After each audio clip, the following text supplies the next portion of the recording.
Je pense que j'ai accepté tout le monde. Il y a maman Pamela, il y a encore deux personnes qui doivent s'ajouter, mais je dois continuer.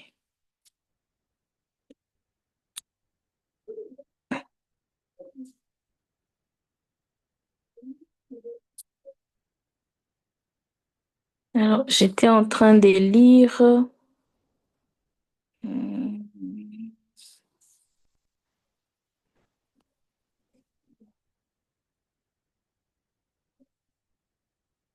on tend vraiment vers la fin. Alors, j'étais en train de lire Romains. Ah, voilà, c'est connecté. Elle est là. Yeah. J'étais en train de lire Romains 12 4 à 5. Car comme nous avons plusieurs membres dans un seul corps et que tous les membres n'ont pas la même fonction, ainsi, nous qui sommes plusieurs, nous formons un seul corps en Christ et nous sommes tous membres les uns des autres dans la diversité. 1 Corinthiens 12 4 à 6 nous dit, il y a diversité des dons, mais le même esprit, diversité des ministères, mais le même Seigneur, diversité d'opérations, mais le même Dieu qui opère tout en tous. Alors, en parlant de diversité, comme je viens de le dire, c'est qu'il y a un autre point. J'ai parlé seulement, en parlant du corps, j'ai parlé du fait que chacun doit accepter sa place, chacun doit accepter sa position. Mais il y a aussi comment, malgré les différences, le corps va ensemble. Le corps, quand il s'agit d'aller dormir, ils vont ensemble. Tous les membres vont ensemble. Quand il s'agit d'aller au travail, la main ne reste pas sur la table pour dire les yeux va seuls.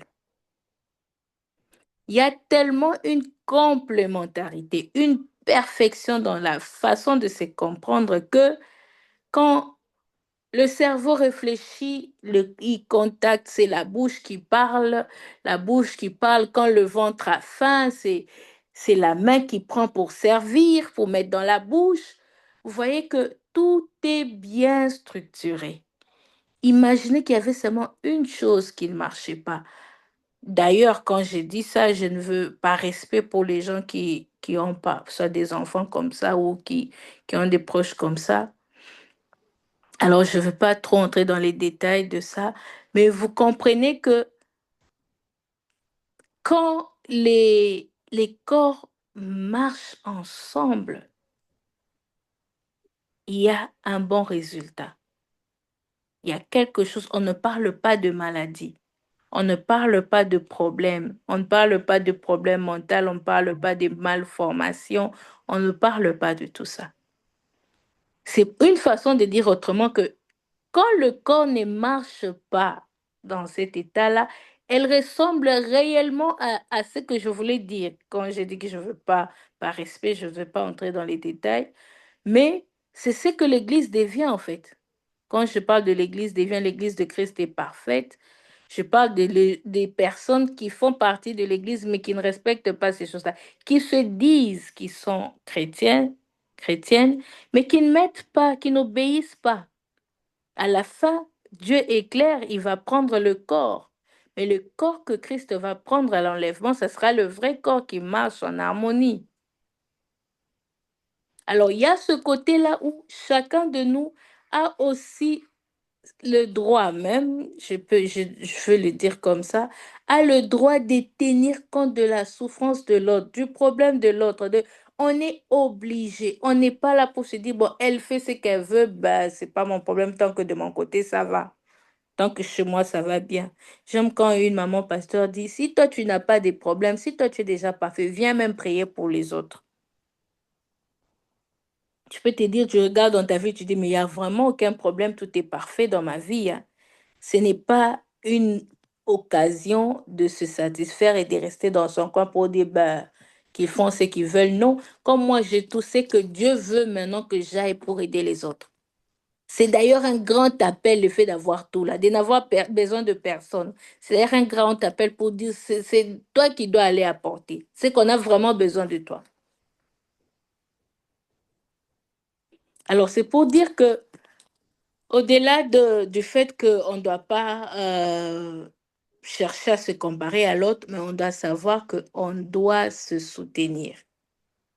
La main ne se fatigue jamais de dire non, mais quand la tête est malade, c'est moi qui viens prendre le médicament, c'est moi qui mets le médicament dans la bouche, c'est moi qui donne de l'eau, c'est moi qui nettoie, c'est moi qui... La main peut se plaindre de tout, mais quand il s'agit de maquiller, d'embellir, c'est plus le visage, c'est plus les lèvres. Qu'est-ce que les lèvres fait? Parce que moi, je fais plus. Les yeux, qu'est-ce que les yeux font parce que moi je fais plus. Les yeux vont dire si moi je regardais pas, est-ce que vous allez voir la direction? Et la bouche va dire si moi je, mais les lèvres vont dire si moi je bougeais pas. Chacun va dire si moi j'étais pas là. Est-ce que telle chose allait marcher? Mais c'est quand on se met ensemble qu'on est vraiment un corps. Et c'est ce que Christ attend de nous. C'est pourquoi on dit qu'il y a la diversité, mais le deuxième tiré, c'est qu'il y a l'unité. L'unité dans la diversité. Il y a deux grands principes dans le corps. Le premier principe, c'est la diversité et le deuxième principe, c'est l'unité. Deuxième tiré. 1 Corinthiens 10, 17 et puis 1 Corinthiens 12, 12 à 13. Je lis, je lis un verset. Hein. Puisqu'il y a un seul pain, nous qui sommes plusieurs, nous formons un seul corps, car nous participons tous à un même pain.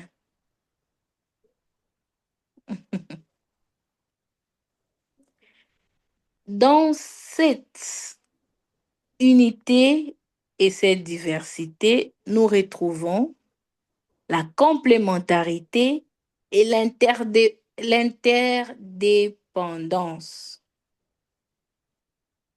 Donc, le principe, c'est la diversité et l'unité, mais nous retrouvons aussi dans cette unité, dans l'unité, on retrouve la complémentarité et l'interdépendance.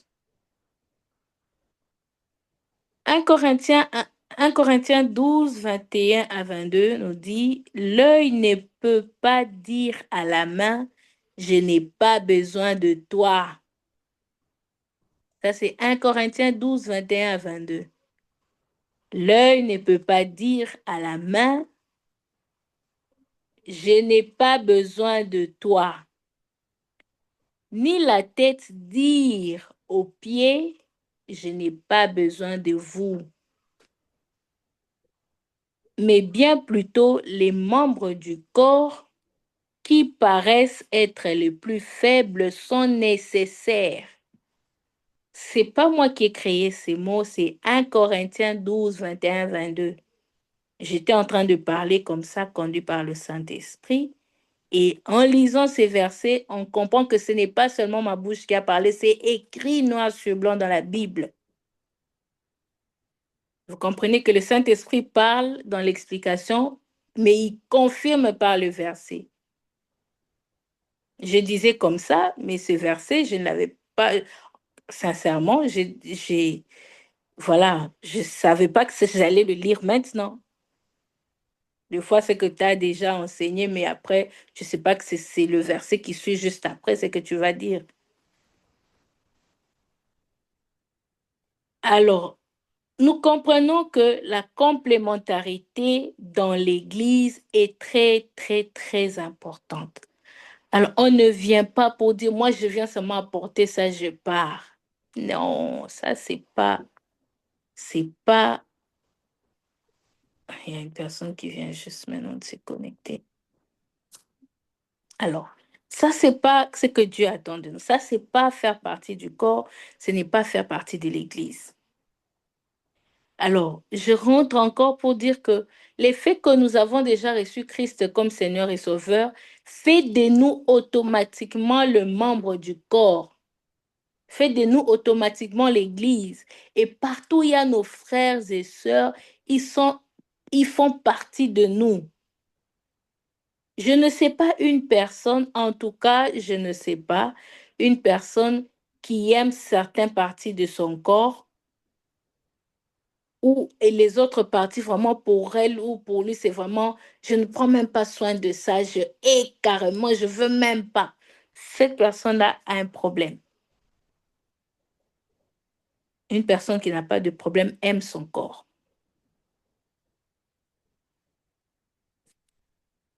et prend soin de son corps. Alors, dans l'interdépendance, nous avons 1 Corinthiens 12, 26 qui nous dit, et si un membre souffre, tous les membres souffrent avec lui. Si un membre est honoré, tous les membres se réjouissent avec lui. C'est ça que doit être l'Église. Ah, ma sœur s'est mariée, nous sommes tous contents et contentes. Mon frère a eu une promotion, nous sommes tous contents. Mon frère est éprouvé, nous sommes tous en deuil. Mon frère vient d'accoucher, nous sommes tous contents. Son épouse, bien sûr, vient d'accoucher, nous sommes tous contents. Nous nous soutenons. En fait, ce n'est pas lui, c'est un parti du corps qui a quelque chose qui se réjouit et tout le corps est content. C'est ça ce que Dieu attend de nous. C'est ça les bases de la foi chrétienne. C'est ça les basiques. J'aime quand un pasteur dit, on vient plus enseigner des sujets là où les sept lois, je ne sais pas de quoi. La simplicité de la parole, c'est là la clé. C'est ça les bases de la foi chrétienne. L'amour. Là, on est en train de parler de l'amour d'une autre manière. De comment aimer son prochain. Rappelez-vous, au début, dans les premiers niveaux, deuxième niveau, on parlait de ça, mais on n'entrait pas en profondeur comme ça. Le quatrième niveau, ça sera encore plus profond que ça. Mais nous comprenons que c'est ça même. Quand je parle du pasteur, c'était le pasteur Louison Tonassi qui a parlé de ça une fois. Et il prêchait des choses simples, mais il fallait voir l'onction qu'il y avait dedans. Il fallait voir les vies qui étaient transformées. Juste ce qu'on est en train de dire. On va se dire, ah, ce sont les choses des... Non, ce sont les choses des chrétiens, des enfants de Dieu. Aujourd'hui, on veut qu'on nous enseigne comment les sorciers opèrent. Hmm. Ah, Nzambe, que Dieu nous aide. On veut aller en profondeur dans ça, mais comment Dieu veut que nous, on se comporte, on parle moins, mais on nous amène dans comment eux, ils opèrent. Bref, le point c'est les présentations du Christ par rapport à l'Église. Les présentations du Christ par rapport à l'Église. Dans cet édifice, cette maison spirituelle, ce temple saint, cette habitation de Dieu en esprit, Christ et le fondement. Donc, dans cette église, il y a le fondement. 1 Corinthiens 3, 11 nous dit, car personne ne peut poser un autre fondement que celui qui a été posé, savoir Jésus-Christ. Ah Seigneur, je viens de dire ça il y a quelques secondes. Ah, quand vous... Oh Seigneur, aide-nous. Et il y a des gens qui suivent ça. Quelqu'un qui parle là, il explique en détail, il s'appelle homme de Dieu, il explique comment les sorciers fonctionnent. Il entre dans les détails. Même Christ, quand il voulait chasser les mauvais esprits, il voulait même pas les laisser parler. Il disait seulement sortez. Il venait pas dire vous êtes à combien, vous êtes avec qui, c'était quoi votre mission dans ce corps. Hmm. Et puis maintenant, vous êtes quelle tante? Ah, la tante là, depuis quand vous êtes là dans ce corps, depuis combien de temps? Et le pasteur est en train de parler avec les démons qui sont dans le corps de la personne qui délivre. Ah, maintenant aujourd'hui, je veux vous allez partir. Alors dites-moi qu'est-ce que vous avez déjà fait jusque-là? Et il est les sorciers qui répond. Hmm, aïe, aïe, aïe. Christ, Christ, qu'est-ce qu'il a fait? Il a dit, sors, sortez. Nous sommes les gens. D'ailleurs, il n'avait même pas posé la question. C'est eux-mêmes qui ont commencé à parler. Il les a chassés. Il n'a pas demandé, vous êtes là depuis combien de temps? Votre mission, c'est quoi? Qu'est-ce que vous avez déjà fait dans ce corps? Et, non, il allait direct. Alors, ces versets nous disent, car personne ne peut poser un autre fondement que celui qui a été posé. Dieu a déjà posé un fondement. Et c'est quoi ce fondement? C'est savoir Jésus-Christ. Je n'ai pas besoin de connaître les sorciers si je connais Jésus-Christ. Parce que la puissance de Jésus déjà que je connais va les chasser. Le problème, c'est connaître Dieu davantage, connaître Dieu encore plus, grandis avec lui, monte encore. Quand la Bible nous donne les exemples des personnes qui ont juste adoré et loué Dieu, et leurs ennemis ont commencé à s'entretuer entre eux, ils ont adoré. Ils n'ont pas dit, on va chercher à connaître, ils sont au nombre de combien? Qu'est-ce qu'ils ont comme armes? Par où ils veulent entrer? Certes, si Dieu nous révèle par le Saint-Esprit, et il nous donne automatiquement la direction que nous devons prendre, mais chaque cas ne sera pas le même. Vous êtes d'accord avec moi? Chaque cas ne sera pas le même, ils ne viendront pas toujours de la même façon. Dieu va te dire aujourd'hui, regarde, je te montre tel combat et je te donne des armes. Dieu te donne des armes spécifiques pour ce combat-là. Des fois, c'est, comme je viens de dire, adore seulement Dieu, loue Dieu. Des fois, c'est lis la Bible, lis les versets qui doivent te donner la foi pour combattre ces pensées, pour combattre ces chemins-là, les chemins par lesquels ils veulent entrer. Et pour ceux qui ont les dons prophétiques, quand Dieu montre, Dieu donne toujours une prophétie avec une orientation, un chemin à suivre, la chose à faire. Une prophétie ne vient jamais, alors jamais du tout, sans ce qu'il faut faire pour réaliser ça, pour accomplir, pour que la prophétie s'accomplisse, si c'est une bonne prophétie, si c'est pour éloigner un mal, Dieu nous prévoit toujours. Et c'est d'ailleurs les caractéristiques d'une bonne prophétie. C'est une parenthèse. Une prophétie, c'est pas quelqu'un vient et te dit, voilà, je sais que chez toi, à la maison, ta petite soeur va venir, elle sera habillée comme ça, et puis il s'arrête là. Et puis, qu'est-ce que ça a apporté? Une prophétie, c'est Dieu m'a dit que il y a telle chose qui va t'arriver. Si c'est par exemple dans le sens positif, je prends un exemple hein, comme ça. Dieu me dit de te dire, dans 5 ans, je rentre d'ailleurs dans la Bible. Dieu me dit, euh, comme dans le cas de Joseph, par exemple, on lui dit ce qui va se passer, mais après, on reçoit aussi l'accompagnement de qu'est-ce qu'il faut faire. Même à l'instant, quand on n'a pas encore tout maîtrisé. Mais il va donner une orientation. Il va commencer à donner même progressivement. Mais il va chercher à ce qu'on reste dans sa présence, qu'on reste à l'écoute de Dieu et non à l'écoute des sorciers ou de notre ennemi. À l'écoute de Dieu.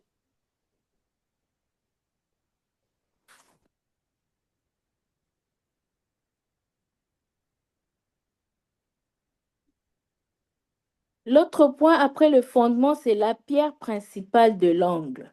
Donc, on voit Christ, on présente Christ comme le fondement. Donc, il y a le fait de savoir Christ, c'est le fondement de l'Église. C'est la base de l'Église. Connaître Christ. Et puis, le deuxième point, c'est il est la pierre principale de l'angle. Éphésiens 2:20 nous dit, vous avez été édifiés sur le fondement des apôtres et des prophètes, Jésus-Christ lui-même étant la pierre angulaire. On peut connaître les apôtres, on peut connaître les prophètes, on peut avoir été édifié par eux, mais c'est Christ qui reste la pierre angulaire, il reste le principal, il reste le centre. Il reste le centre. Je n'ai pas vu où on a parlé dans la Bible d'aller chercher à apprendre comment le monde des ténèbres fonctionne. Lisez les ABCD, comprenez dans le détail, approfondissez. C'est une vraie distraction. Parce que le connaître d'abord Jésus peut te prendre toute une vie. Connaître Dieu peut te prendre des années. Même quand tu penses que tu as déjà maîtrisé, il va te révéler encore quelque chose. Plus tu restes dans sa présence, plus tu apprends. Déjà, tu peux consacrer tout ton temps et toute ta vie juste pour le connaître, tu iras très loin. Mais si ce temps-là, tu prends pour commencer à connaître son ennemi, vous comprenez les pièges du diable derrière. Connaître d'abord Dieu, ça va me demander beaucoup de temps. Maintenant, je prends ce temps-là, je mets d'abord de côté pour commencer à connaître son ennemi.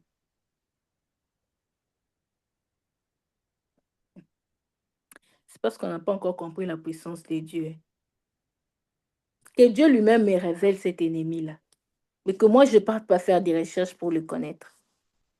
Et puis, quand il va me révéler d'une autre manière. Il y a certaines prédications de certains pasteurs. Quand ils commencent à te prêcher pour connaître l'ennemi-là, à la fin, tu as peur.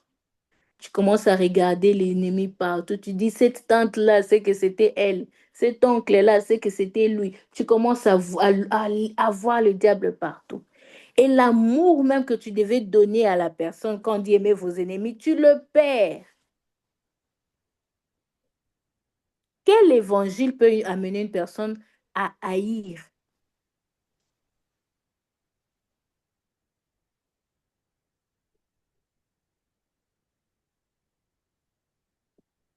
Dans ce corps, Christ est la tête ou le chef. Colossiens 1:18. Il est la tête du corps de l'Église. Il est le commencement, le premier-né d'entre les morts, afin d'être en tout le premier. Il est le premier en tout. Il est le commencement, il est la tête de l'Église, il est le chef.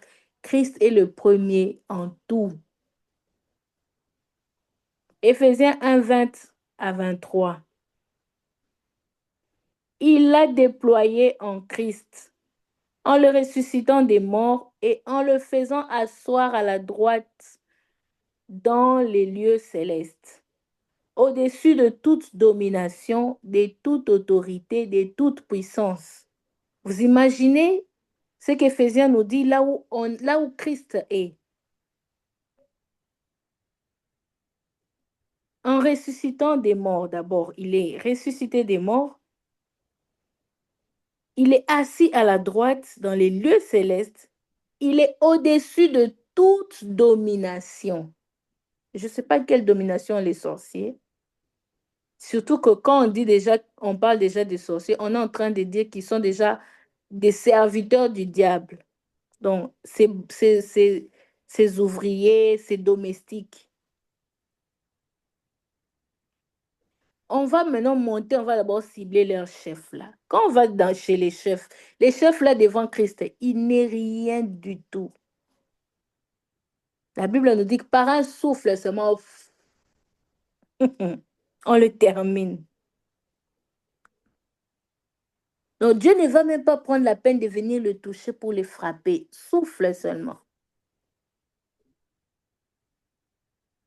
Vous comprenez déjà le grand Dieu face à ce petit-là.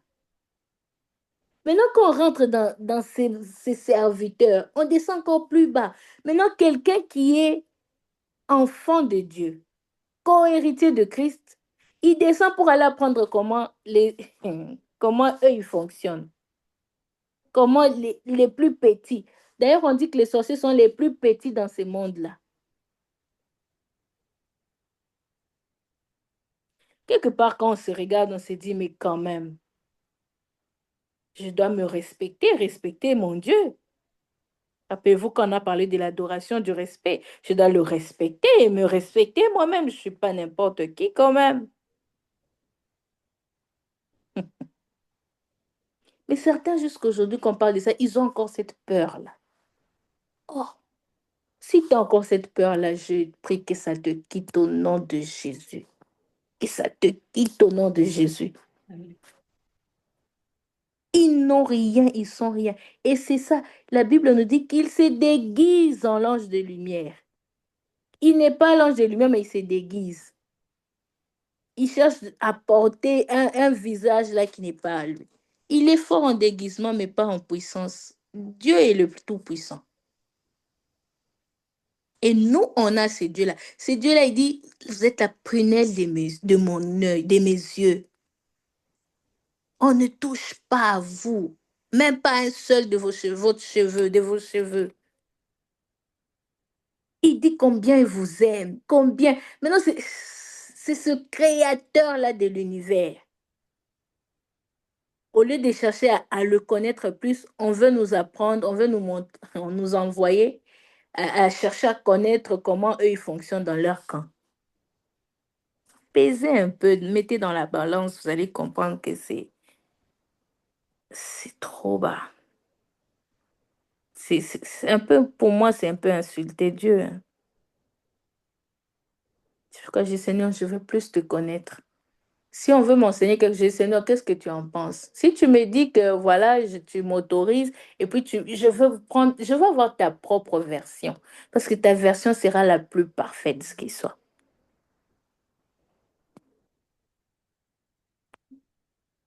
On dit au-dessus de toute domination, de toute autorité, de toute puissance, de toute dignité et de tout nom qui se peut et de tout nom qui peut, ouais, qui se peut nommer. Voilà. Et de tout nom qui se peut nommer. Donc, tout ce qui peut avoir un nom, Christ est au-dessus. Je ne sais pas quel nom on peut donner. Arbre, je ne sais pas. Je ne sais pas. Animal, je ne sais pas. Le nom d'une personne, je ne sais pas, Martin, Martine, je ne sais pas. Aucun nom, pauvreté, maladie, aucun nom ne peut se mesurer au nom de Christ. Non seulement dans les siècles présents, là je suis en train de continuer Éphésiens 1, 20 à 23, on nous dit non seulement dans le siècle présent, mais encore dans les siècles à venir, donc pour l'éternité. Il a tout mis sous ses pieds. Amen. Et il a donné pour chef suprême à l'Église. Vous comprenez la puissance de l'Église? Je suis encore dans 1 Corinthiens. Non seulement il a tout mis sous ses pieds, mais il l'a donné pour chef suprême à l'Église. Christ nous a partagé son pouvoir. Non seulement il est au-dessus, mais il nous le partage. C'est pourquoi je disais, quand on se connaît, on se respecte. On n'a pas peur des petites choses. Parce qu'on connaît qui on est en Christ. On connaît d'abord qui est Dieu. On connaît qui est Christ et puis on se connaît. C'est pourquoi je disais au début que la meilleure des choses, la plus grande puissance, c'est connaître Christ. Et le verset qu'on venait de lire est clair, on nous dit le premier fondement, le seul fondement, c'est savoir Christ. En d'autres termes, connaître Christ. C'est la plus grande arme. Plus je connais comment il est grand, comment il agit, comment il est puissant, plus je comprends qu'il m'a donné ce pouvoir qu'il a. C'est pourquoi il y a des gens, rappelez-vous dans la Bible, il y a des gens qui sont partis, des disciples qui sont partis pour délivrer, pour chasser les démons. Les démons leur ont dit, on connaît qui est Jésus, on connaît qui est Paul, mais vous, on ne vous connaît pas. Et qu'est-ce qu'ils ont fait? Les démons ont tabassé ces gens-là. C'est pour dire quoi? Pour équilibrer. C'est pourquoi je dis, je n'incite personne à avoir peur, mais j'incite une personne à connaître la puissance qu'il a en Christ et avoir la foi en ça. Si je quand ils ont dit qu'ils connaissent qui est Christ et qui est Paul, parce que Paul et Christ ont démontré la puissance qu'ils ont. Ils ont assumé, ils sont sûrs de ce qu'ils ont. Ils connaissent. Imaginez une personne qui marche avec fierté. Hein. Je prends l'exemple d'une reine ou d'une princesse. Même si elle se retrouve dans un endroit où on ne connaît pas son visage, on ne connaît pas qui elle est, vu qu'elle a grandi déjà dans cette royauté-là, elle a cette attitude-là partout qu'on la regarde, on dit, même si elle est habillée bizarrement comme une pauvre, mais sa façon de se tenir, son habillement, elle n'est pas d'ici. Elle est quelque part, elle est au milieu de nous, mais il y a quelque chose. Je ne sais pas si c'est ici que j'ai raconté l'histoire de la poule et de l'aigle. Je ne sais pas, mais je vais la raconter rapidement. Alors, l'histoire de la poule et de l'aigle, c'est que l'aigle a laissé ses œufs. Donc, il a pondu. L'aigle, elle a pondu. L'aigle, le féminin, je ne sais pas, l'aiglon, je ne sais pas. L'aiglon, c'est le petit, mais vous comprenez, l'aigle féminin. Elle a pondu et elle a laissé les œufs, elle est partie. La poule est venue, elle a aussi pondu au même endroit et la poule a couvert les œufs et de l'aigle et de ses œufs, des poules aussi, de la poule en fait. Et après, quand elle a couvert, voilà, vous comprenez un peu comment la poule fonctionne. Et puis, les aiglons sont sortis, les poussins sont sortis, et eux tous avaient comme mère la poule. Alors, ils ont grandi ensemble avec l'éducation de la poule. Ils ont été nourris de la même manière, ils ont marché, ils ont fait tout. Alors, la poule ne vole pas comme l'aigle. Alors, les enfants de l'aigle, connaissant que leur mère, c'est la poule, ils ont suivi l'éducation de la poule. À un certain moment, ils ont grandi, ils ont fait tout ensemble, ils ont mangé ensemble, ils ont grandi vraiment dans cette vie-là de poules. Mais après, quand les aiglons ont grandi, ils ont remarqué qu'il y avait d'autres êtres qui les ressemblaient, mais ils se sont rendus compte que eux, ils ne faisaient pas ce que les autres faisaient, mais ils regardaient qu'ils avaient la même corpulence. Alors, ils ont commencé à se demander, mais comment on ressemble plus à ceux qui volent là qu'à ceux qui sont nos frères ici avec nous? Alors, l'un a pris le courage, a pris son courage en main, il a posé la question à ceux qui volaient, dit, mais comment on se ressemble, mais toi tu fais ça, moi je n'arrive pas à faire ce que tu fais. Il dit, c'est simple, tu as déjà tout ce qu'il faut, bouge juste tes ailes. Il a commencé à montrer comment on bouge les ailes. Essaye, et il essaye, il trouve que oui, ça marche. Ça marche. Il essaie, ça marche, et il a commencé à voler. Et quand il a volé, il a compris que sa vraie nature, c'était pour voler, c'était pas pour rester là, malgré les circonstances qui l'ont accompagné. Et c'est là qu'elle a pris l'envol, elle est montée dans les hauteurs et hauteurs et hauteurs. Et les autres poules, quand ils ont regardé, ils ont compris. Au début, ils ne comprenaient pas qu'est-ce qui s'est passé, mais après, ils ont compris qu'ils ne sont pas pareils. Et la leçon derrière, c'est qu'il y a certains aigles qui ont grandi tellement avec les poules qu'ils ne connaissent pas leur nature.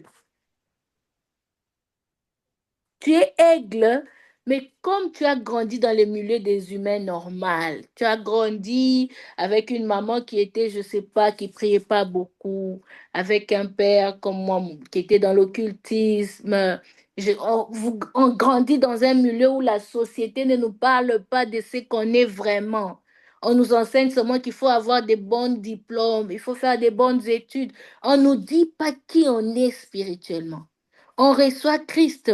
Mais quand on commence à voir les autres, on dit, mais hé, les enfants de Dieu, c'est ça leur nature. Ce n'est pas la nature qu'on nous a appris là depuis qu'on a grandi. Et le secret, c'est quand on va vers la personne qui nous ressemble, mais qui a fait plus que nous. Et on s'humilie pour poser la question, comment toi tu as fait? Il dit, c'est simple, tu as déjà ça. Bouge seulement tes ailes. Fais ça comme ça. On a juste montré comment on fait. Et elle a pris son envol. Et nous sommes des aigles. Et la Bible nous dit que nous sommes des aigles. Et nous devons le faire. Ce qu'on est en train de dire ici, ce que je suis en train de dire ici, c'est ce qui nous revient à chacun de nous ici. On a le pouvoir, la force. Dieu nous a déjà donné cette capacité-là. Nous sommes nés en Christ comme ça, comme des aigles. Nous avons déjà ça. C'est pourquoi je dis, quand je dis de ne pas avoir peur de l'ennemi, quand ils sont partis, les démons sont partis tabasser les autres qui étaient partis pour délivrer, c'est parce que ces autres-là étaient encore comme des poules. Ils n'avaient pas encore compris qui ils sont. C'est pourquoi on les a tapés par ignorance. Mais quand tu connais qui tu es, tu montes. Et pour arriver à te connaître, à monter, il faut connaître Christ, pas connaître comment les démons fonctionnent. Plus tu montes dans cette puissance de comprendre comment, qui tu es, tu montes, tu montes. Déjà, quand tu es dans les auteurs, même si la poule te combat comment, elle n'arrivera jamais à t'atteindre. La poule peut venir avec jalousie, mais on a grandi ici. L'aigle, c'est ma mère qui nous a tous élevés, vous voyez. Elle est là dans les hauteurs, va la suivre alors pour combattre. C'est pourquoi Dieu veut qu'on monte dans les hauteurs. Montons encore. Aspirons, désirons ça. Monter dans les hauteurs, c'est dans sa présence. Passer du temps avec lui. Créons des moments de retraite. Créons des moments de jeûne et prière. Lisons la Bible. Montons, montons, montons. Intimité avec Christ. C'est là qu'on va commencer à regarder les choses. On se moque, on rit. Tu vois la poule. Et puis, il y a une chose que j'aime. Quand tu es par exemple, cinquième étage ou plus encore, plus tu es au-dessus, plus tu vois ceux qui sont par terre là, comme des fourmis. Nous tous, nous sommes déjà montés sur un balcon. Quand on est au-dessus, on regarde. Des fois, tu peux mettre seulement ton doigt devant l'œil. Ça couvre toute une voiture, tout un camion. Ça couvre 10 personnes au même moment. Ton seul doigt. Alors que quand tu es proche de la personne, dans la même distance, tu mets les doigts, ça ne va pas couvrir. Ça signifie que plus tu montes, plus ce que tu vois en bas devient petit. Plus ce qui est terre à terre devient trop petit devant toi. Si c'est encore grand, c'est que tu es au même niveau que. Si c'est encore grand, c'est que vous êtes sur la même dimension. Quand tu montes, tu commences à voir ça trop petit. Et c'est là que Dieu nous attend. Voyons des choses petites. Et pour voir petit, quand je dis voyons des choses petites, je dis voyons les choses qui se passent autour de nous. Voyons ces mondes, les combats, les ennemis, les difficultés qui nous arrivent dans la vie. Voyons ça petit. Si on continue encore à voir des choses grandes, disons-nous, posons la question à Dieu. On comprend déjà. Déjà, quand on voit encore des choses que c'est grand devant nous, premièrement,